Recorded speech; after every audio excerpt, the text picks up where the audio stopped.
Koalisi perubahan belum terbentuk. Koalisi ini mulai terlihat layu sebelum berkembang. Terlihat jelas, Anies hanya jadi mainan politik. Anies hanyalah boneka yang tak berdaya mempersatukan ego tiga partai yang masing-masing punya kepentingan sendiri. Anies bahkan rawan dan belum pasti bisa melaju mulus sebagai capres. Partai Demokrat dari awal sungguh berharap AHY bisa dideklarasikan koalisi perubahan sebagai bakal cawapresnya Anies. Wakil Ketua Umum Nasdem Ahmad Ali menyampaikan harapan itu belum dibicarakan di internal dan juga dengan Anies. Kita berharap bahwa koalisi perubahan yang akan diusung ini membicarakan untuk hal yang lebih besar. Sejak awal kita bersepakat koalisi ini untuk membentuk koalisi yang setara. Tidak ada orang yang memaksakan kehendaknya dalam koalisi ini, kata Ali. Dia mengatakan Nasdem juga berdiskusi dengan PKS dan Demokrat ketika mengumumkan Anies sebagai calon presiden. Dia berharap ada kesinambungan dalam diskusi terkait koalisi. Kalau kemudian ada partai yang membuat syarat kadernya harus menjadi calon wakil presiden misalnya, dan itu menjadi suatu aturan, maka saya pastikan koalisi ini akan bubar. Jadi karena sampai hari ini kita belum membicarakan itu, Anies belum membicarakan itu, katanya lagi. Bubar saudara-saudara sekalian.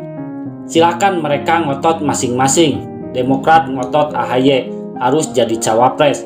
PKS juga ngotot maunya Aher yang jadi cawapres. Nasdem kelihatan ogah dan tidak sreg dengan komposisi ini, sampai harus mengancam koalisi akan bubar. Di antara Aher dan AHY yang AHY paling minim pengalaman dalam pemerintahan, Aher setidaknya pernah menjadi gubernur, meskipun kerjanya juga tidak begitu jelas. AHY pernah jadi apa? Jadi ketua umum saja karena ada unsur keberuntungan efek dari anak SBY. Kalau tidak, AHY akan jadi pecundang yang lebih parah dari Amin Rais. Disuruh jadi ketua RT dulu, AHY tak mau dan gengsi, malah mau langsung jadi wakil presiden. Dasar orang tak tahu diri, tak punya cermin di rumah. Kode berikutnya dari Nasdem adalah Ahmad Ali mengungkapkan partainya bakal mendeklarasikan bakal cawapres mendamping Anies. Deklarasi diperkirakan akan dilakukan pada Februari mendatang.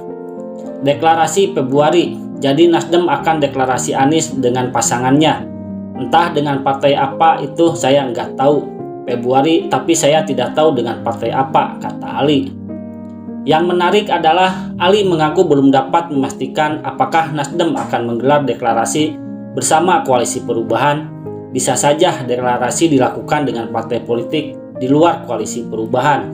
Jadi ceritanya sudah mulai ngambek-ngambekan nih. Kalau bicara ada peluang memisahkan diri, artinya ada sedikit atau banyak problem di belakang layar. Kalau komitmen penuh, tidak mungkin Nasdem bicara peluang deklarasi tanpa PKS dan Demokrat. Nasdem mungkin sudah hampir kesabaran dan mulai muak dengan drama dari Demokrat dan PKS. Tiga partai ini sebenarnya sama saja, sedang tarik ulur dan memproduksi dramanya sendiri. Nasdem merasa sudah banyak berkorban dengan tidak mengusung kadernya. Anies terpilih, Demokrat maunya AHY, PKS maunya Aher. Tidak fair menurut Nasdem. Tapi di sisi lain Nasdem juga pintar. Nasdem mengusung Anies karena tahu elektabilitas Nasdem saat paling rendah dibandingkan PKS dan Demokrat. Dengan mengusung Anies, Nasdem punya posisi tawar politik yang lebih menguntungkan. Prabowo dan Ganjar tak bisa digayat. Dengan demikian siapapun yang diusung oleh PKS dan Demokrat pasti levelnya di bawah Anies. Nasdem dengan elektabilitas terkecil bisa mengatur dua partai ini. Akhirnya terjadi ribut-ribut bagi jatah kekuasaan. Masing-masing punya agenda, silahkan cakar-cakaran sepuasnya. Bila perlu bubarkan diri saja agar pemilu lebih sejuk tanpa Anies.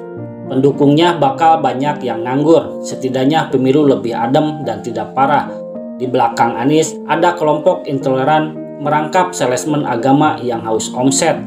Mereka mainnya kasar dan frontal. Tanpa itu semua, suhu politik lebih adem, mendekati sejuknya ruangan ber-AC. Ada Anies suhu politik seperti di dalam sauna. Bagaimana kalau koalisi perubahan bubar? Mungkin PKS akan kembali bersama Gerindra, sedangkan Demokrat bisa gabung ke KIB. Anies masa bodoh, dia mau ngapain juga. Bagaimana menurut Anda? Begitulah kura-kura.